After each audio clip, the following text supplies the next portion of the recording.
Hi, my name is David. Today we're going to do a free CodeCamp tutorial on applied accessibility. In this tutorial, we're going to learn more about the header tag.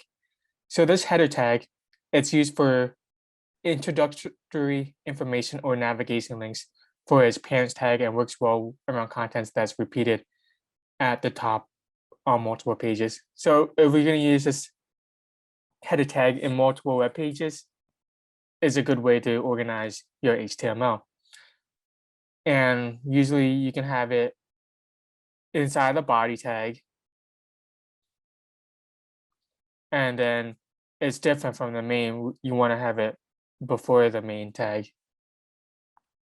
So for this example, it wants us to add a page for them to a site, change the top div that currently contains the H1 to a header tag instead. So we want to change this to a header. Opening, closing. And there you go for this one. Thank you so much.